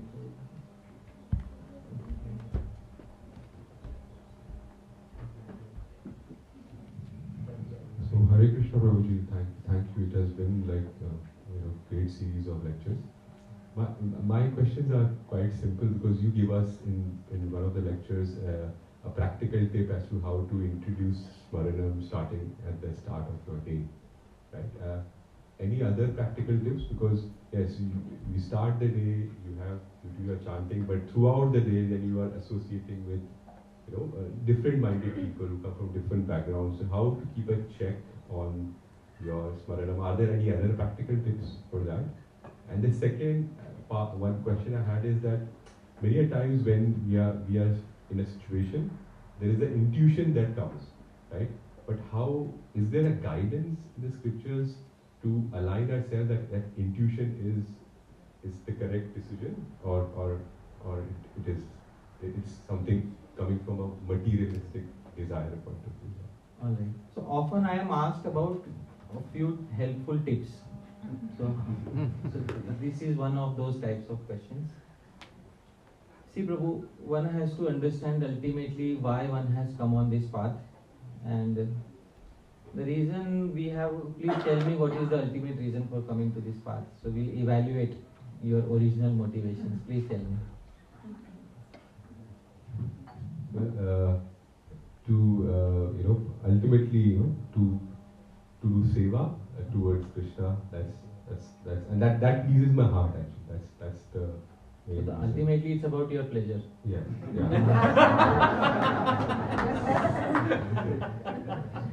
It's good. You're honest. I appreciate that. But here is some time for self-introspection. Is the highest truth about self-pleasure, or is it about something else? So we have to evaluate that. The process is summarized in a verse. Aradhyo Bhagavan Vrajesh Tanayas Tadhama Vrindavanam Ramya Kachid Upasana Vrajavadhu Vargena Ya Kalpita Srimad Bhagavatam Pramanam Amalam Prema Pumartho Mahan. The final goal of life is Sri Krishna Prema, to love Sri Krishna. So let's first align ourselves with that particular goal of life. So please tell me again, Prabhu, what is the final goal of life according to Chaitanya Mahaprabhu? To love Sri Krishna. Wonderful. Now we are aligned with Sri Chaitanya Mahaprabhu. So now that the alignment with Sri Chaitanya Mahaprabhu is there, because different devotees come with different goals. I have come so that I can get liberated and not have to suffer again. Somebody may come with that goal. I have come because I feel good about it. So those are not. I have come because I wish to love Sri Krishna. If that aim is there, then we are aligned with Sri Chaitanya Mahaprabhu. Now, a person who wants to fall in love, do they ask for tips or what do they do? Like, it's... There is a manual. So, a person who has not yet fallen in love, they are asking, what are 5 tips for falling in love? And somebody may genuinely write a book like that, 5 effective tips for falling in love. But that's not how it works in real life. If you wish to fall in love with a certain personality, then you will do whatever is required to know about that personality. Because unless we know a particular person, we cannot fall in love with them. So how do we know about Sri Krishna? We come to know through Sri Guru. And how do we approach Sri Guru? And how, then we have to find such a Guru who already knows about Sri Krishna, who is connected to Sri Krishna, who will tell us about Sri Krishna and who will help us fall in love with Sri Krishna. So that is how it will work. So there is one tip that I can give, that is to align one's aim with the aim of the Gaudiya Vaishnava Sampradaya, that we have come here for loving Sri Krishna, and the best way to go about it is sadhu sangha. Alright? So sadhu sangha, proper association of sadhus, and proper association means very powerful association in which you feel that direct connection with Sri Krishna. So not just that somebody said he is a good sadhu, so I will go and check him out. You should feel within your heart, pratyakshaavagamam dharmyam. It is, you should feel personally in your heart that Sri Krishna's remembrance was awakened within your heart. And this is specified in the Chaitanya Charitamrita.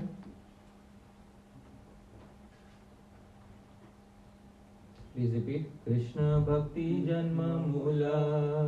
Krishna Bhakti Janma Mula. Aya Sadhu Sangha. Aya Sadhu Sangha. Krishna Prema Janmete Ho. Krishna Prema Janmete Ho. Punah Mukhya Anga. Punah Mukhya Anga. Chaitanya Charitamrita Madhya Leela 22.83. Please read the translation, Prabhu. Srila Prabhupada's translation. The root cause of devotional service to Lord Krishna is association with advanced devotees. Alright, it's very, the root cause, even half a syllable is not meaningless, alright? The root cause of genuine devotional service to Sri Krishna is association with which devotees? And advanced or non-advanced, you cannot rubber stamp somebody. Advanced or not advanced, it comes when you are in contact with them and you genuinely feel that connection or that remembrance of Sri Krishna. That is whom advanced, that is the meaning of advanced here. Please read ahead. Even when one's dormant love for Krishna awakens, association with devotees is still most essential. Yeah. So you need to have that quality association. Only in quality association will it be possible to have that sort of a connection with Bhagavan. So I think that answers your query to something. So we'll go to Manjari Mataji. Chirag Prabhu. Chirag Prabhu.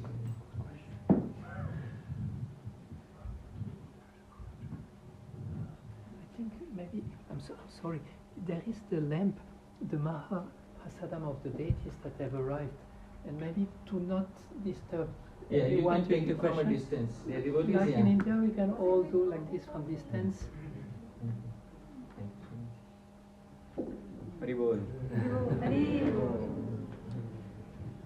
I hope all of you felt the warmth.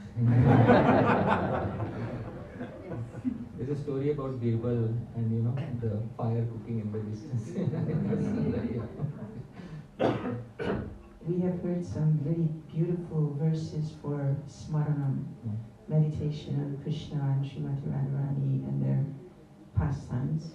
And my question is, where is the... Rupa Goswami says that the essence of all teachings is residing in Vraja and meditating on the Vrajavasis.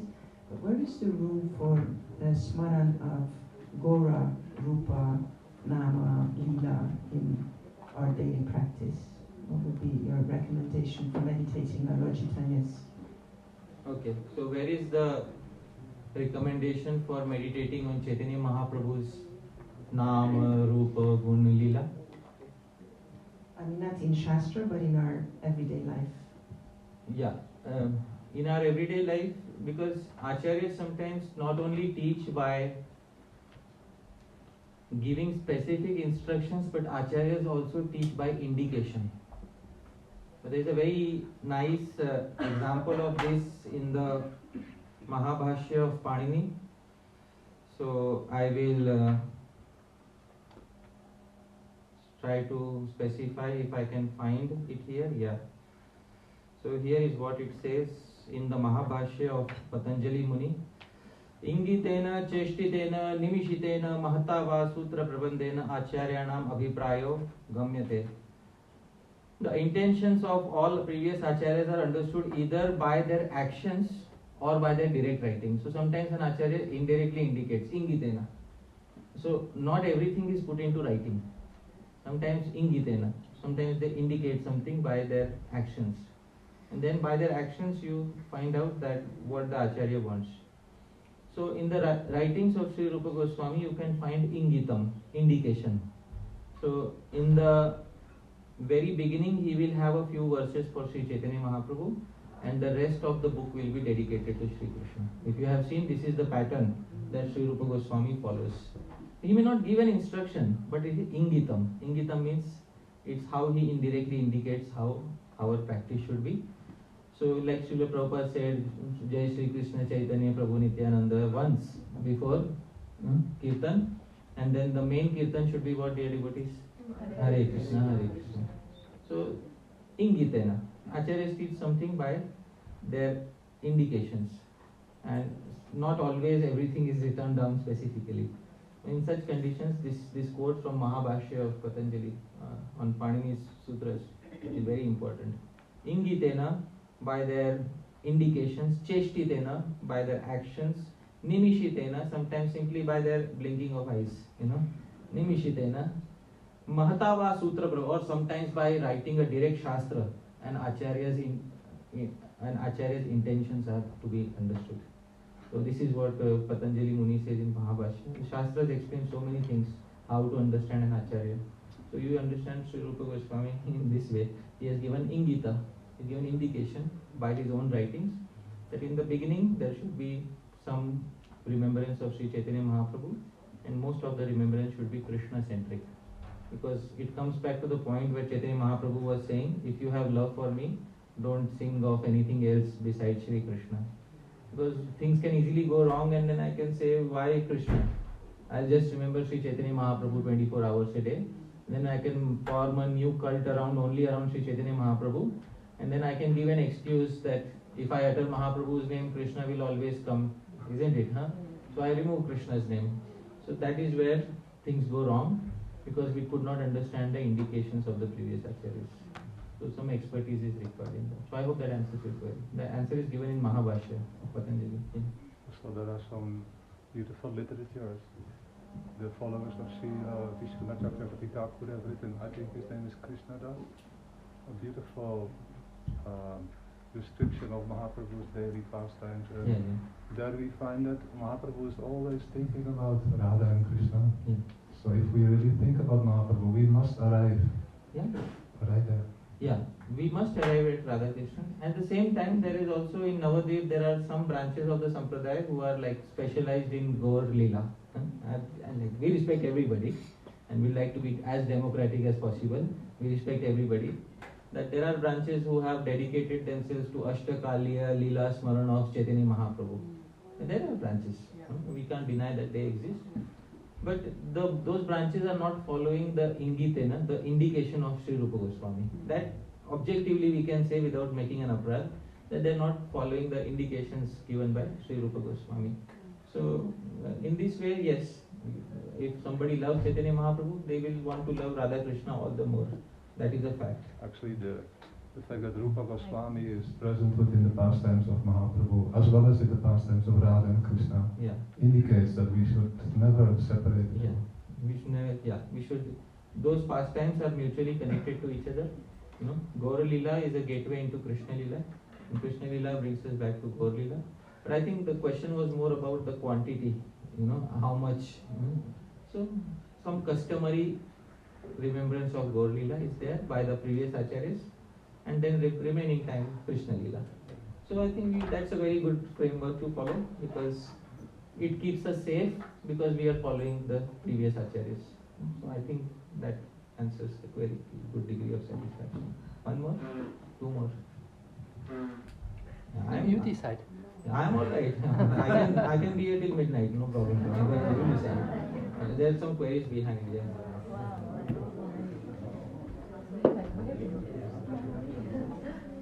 Sorry, I couldn't see the background in the dark. I'm a little dark for me. The light is flashing in my eyes. I couldn't see. Hare Krishna, Prabhuji. Yeah, Hare Krishna. Thank you, Prabhuji, for your eye-opening lectures and.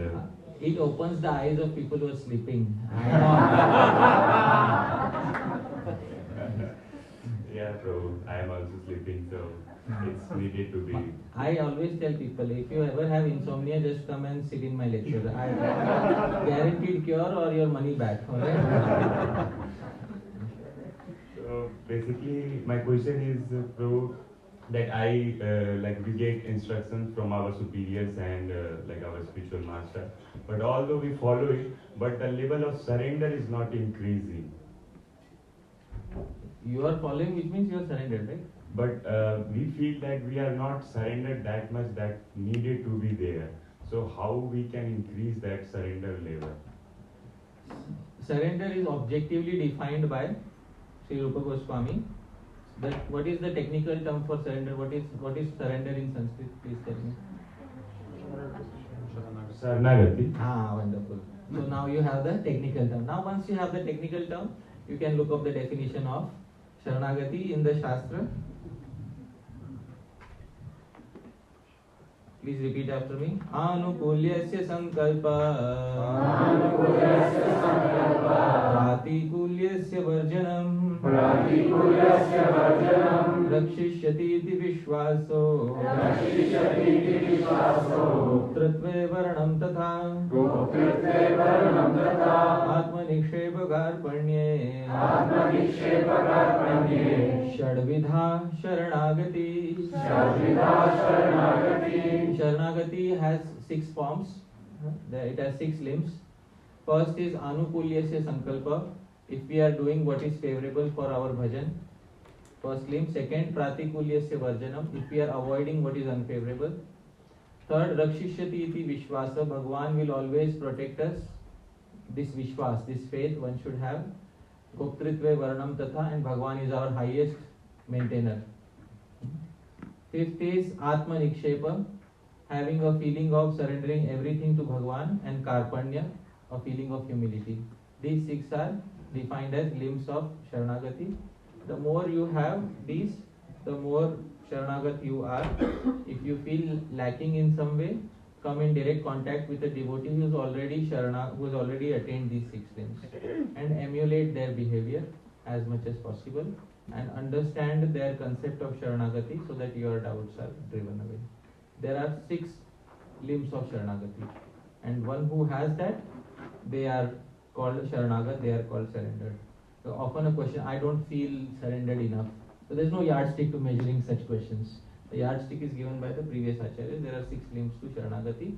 You don't have to develop all 6 separately. It's not that you develop one limb separate. This year I'll develop one limb, next year I'll develop the second limb. It doesn't work that way. In contact with a good devotee who has all the limbs, you will also develop all the limbs. So sadhu sangha, as I was saying, Krishna Bhakti Janma Mula. The root of Krishna Bhakti is proper sadhu sangha. That will definitely help. Thank you so much. Yeah. Prabhuji, I got a quick question. Yeah. We were discussing that. First of all, thank you, Prabhu, for just life-saving instructions, and also so completely exposing the treasure house of Srila Rupa Goswami accessible to all of us. I am trying to save my own life, but yeah. Prabhu, we were discussing the other day about the Ashtakaliya pastimes of Lord Shri Krishna. And Kaliya is a demon. Kaliya with the short means timed. It's a very, very subtle difference. So Kaliya is the Nag. So Ashtakaliya with the short yes, Ashtakaliya. Yes, please. Yeah. And at the same time, you also, I heard somewhere that there is no concept of time in the spiritual world. So how can we correlate both of these? Yeah, that's a wonderful question. There is no concept of time in the spiritual world. Of course, there is a concept of time in the spiritual world. There is day and night, there is sun and moon, there are 6 seasons in the spiritual world. Would you like to know the names of the 6 seasons in the spiritual world? I'll show you the names of the 6 seasons, which will automatically clarify that obviously there are going to be seasons and times, etc. This is in Ananda Vrindavan Champu of Sri Kavi Karnapur, where Sri Kavi Karnapur gives the names of the 6 seasons of the spiritual world. Alright. He says, Yasyatra Kalatita Syapi. Sri Kavi Karnapur says, it is Kalatit, it is beyond material time. Alright? It is beyond material time. Shadbhireva Ritubhir Bhagavalli Laupaika Taya Prakritairapi Aprakritairapi Prakritairiva Bhasamanai. So for the facilitation of Bhagavan's Leela, although these 6 seasons are non-material, they appear as if they are material, but they are non-material. I hope you are able to understand. This is what Sri Kavi Karnapur says. Krita Vibhaga. These are the 6 divisions. Shad Vibhaga. What are the 6 divisions? Please repeat after me the names of the first season. Varsha Harsha. Varsha Harsha. Rainy season that gives a lot of joy. Alright? Unlike the rainy season in this part of the world, which doesn't give a lot of joy. Sharat Amodaha. Fall season, which gives another great amount of delight to the heart. Dear devotees, third. Hemanta Santosha. Pre-winters, which gives you satisfaction instead of chilling your bones. Dear devotees, next. Shishira Sukhakaraha.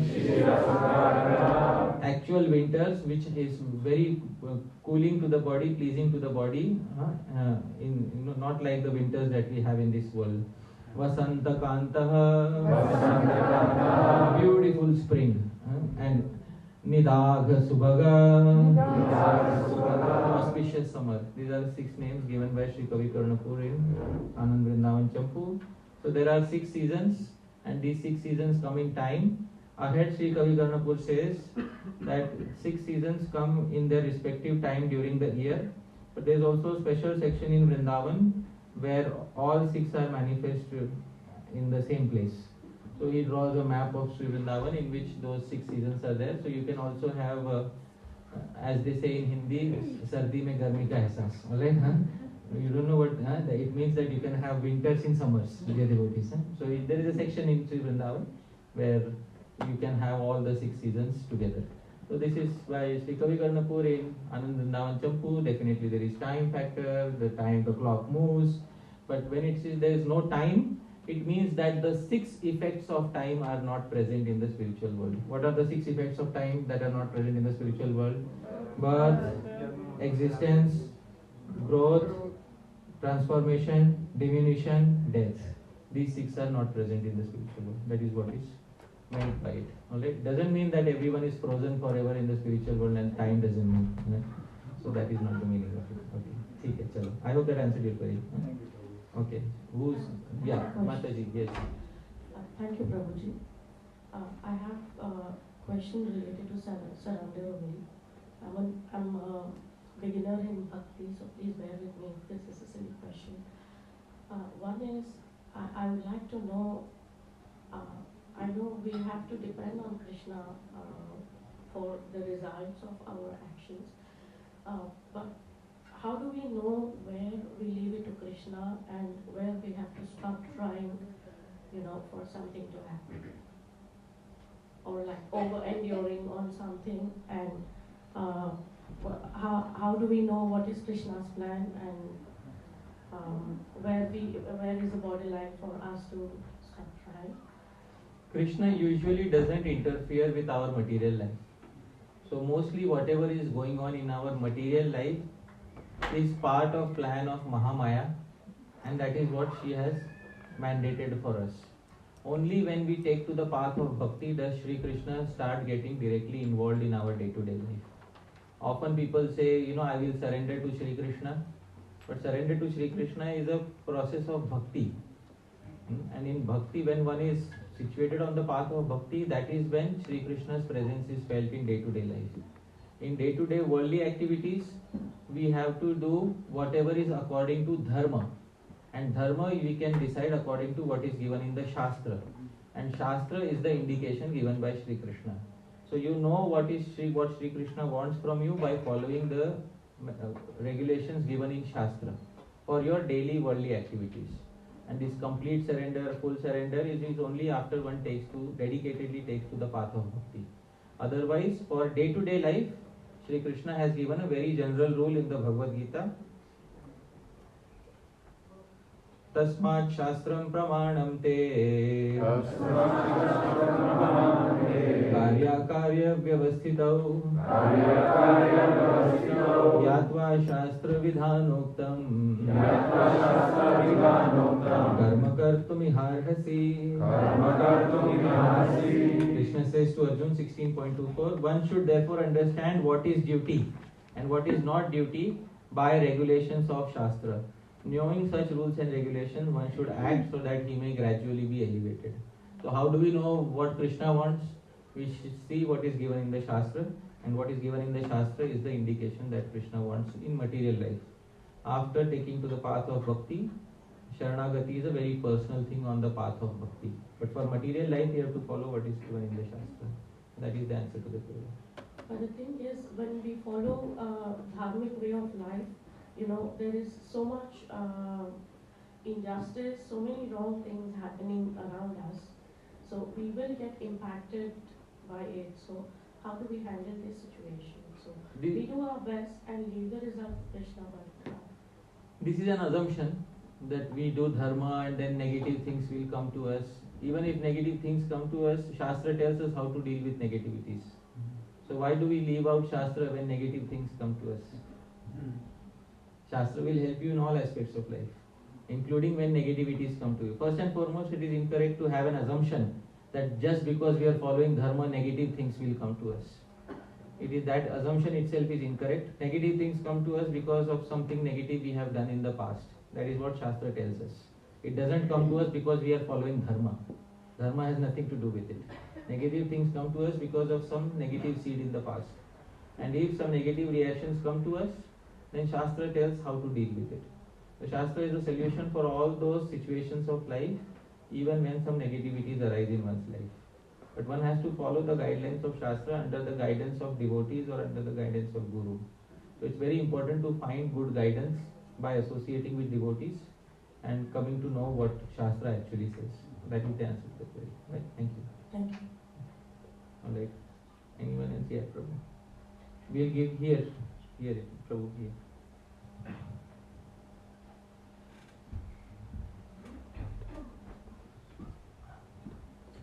Hare Krishna.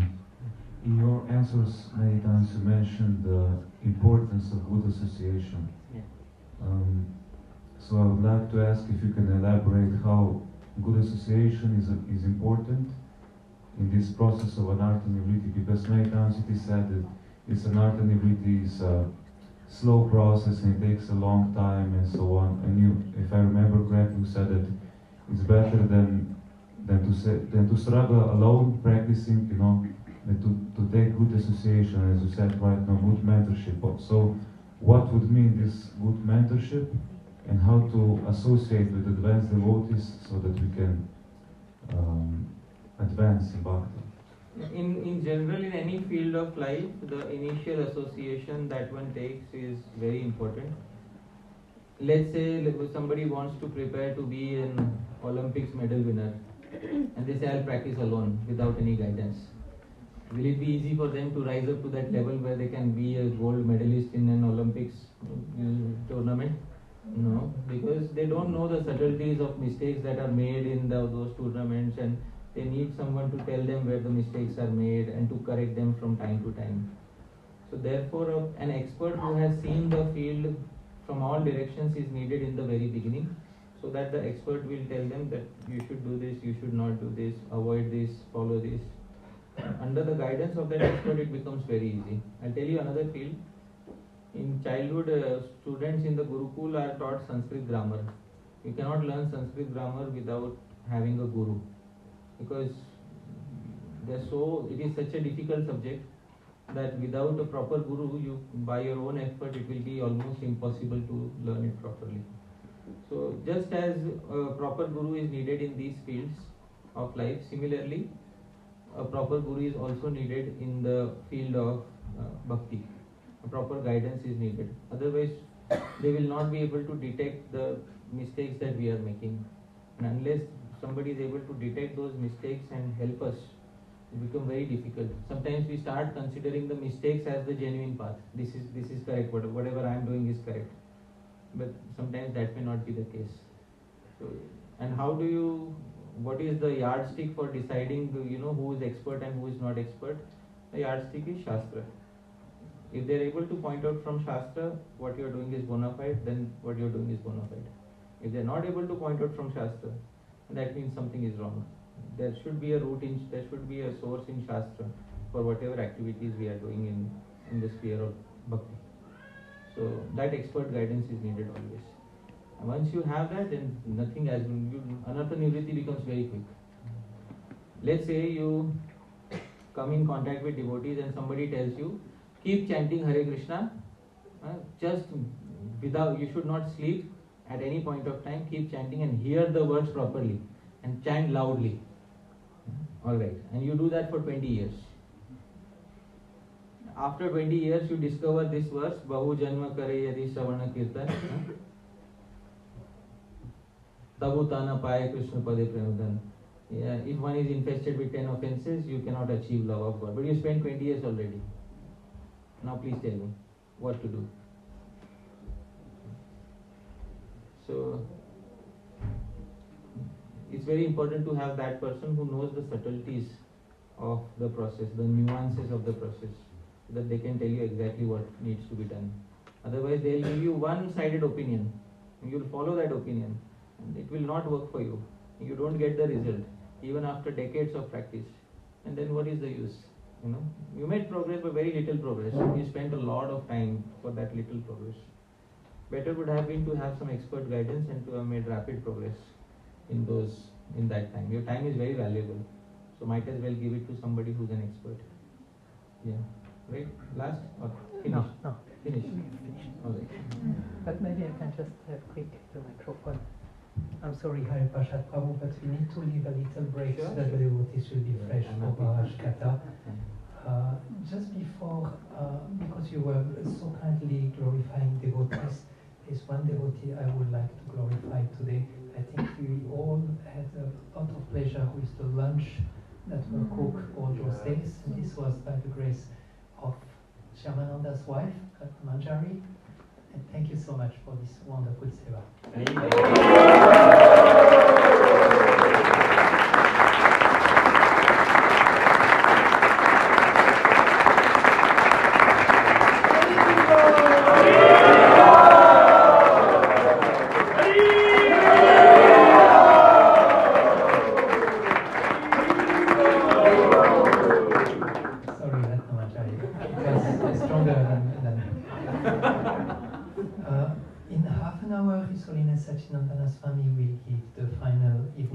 So it's good that we have a little time to refresh ourselves. Still in the between we will have some bhajan. We will not have the Vrindavan bhajan like planned on the schedule, but Shyamananda will lead us in some mantra singing for half an hour. And I think also I think it was Sanatan Goswami when he was instructed by Chaitanya Mahaprabhu at the end, he said, yeah, you told me so many things, but now I need blessings so that this will become revealed. So please don't forget also to pray to the deities so that some of the nectar drops that have fell on us during this weekend will be revealed into our hearts. So it's also very important because now we will have a little bhajan in the temple room. If everyone starts to speak loudly, it will be really difficult for Shyamananda to lead a kirtan. So if you can try just for this half an hour maybe to discuss outside and to be a little bit mellow in the temple room so that it can go smoothly for the pleasure of Radharani Mohan. Thank you. Hari Parshad Prabhu ki Jai! Srila Prabhupada ki Jai!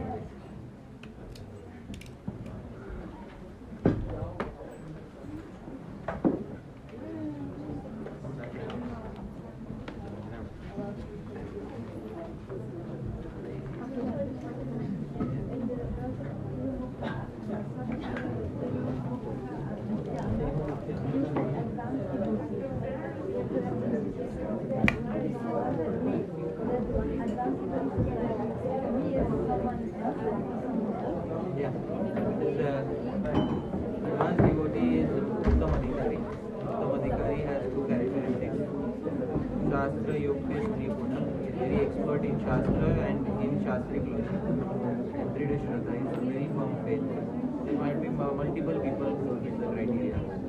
So your particular heart will be attracted to one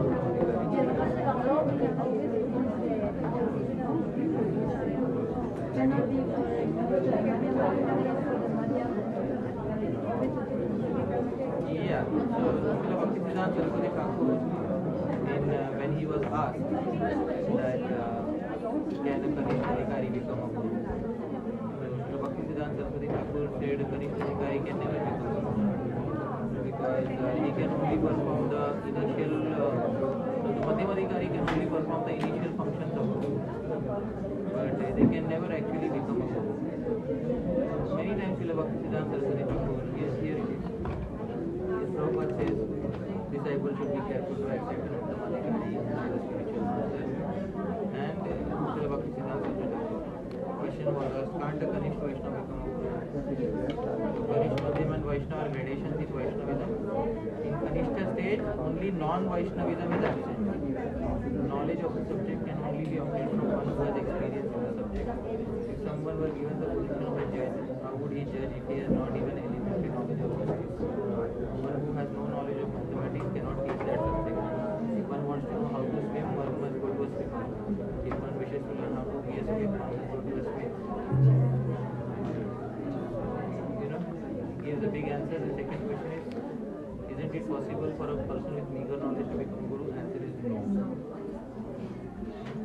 Isn't the Kanishta Adhikari qualified to give Diksha? Where is the Kanishta Adhikari coming from? Who gave him the Adhikari? A Kanishta Adhikari can never become guru.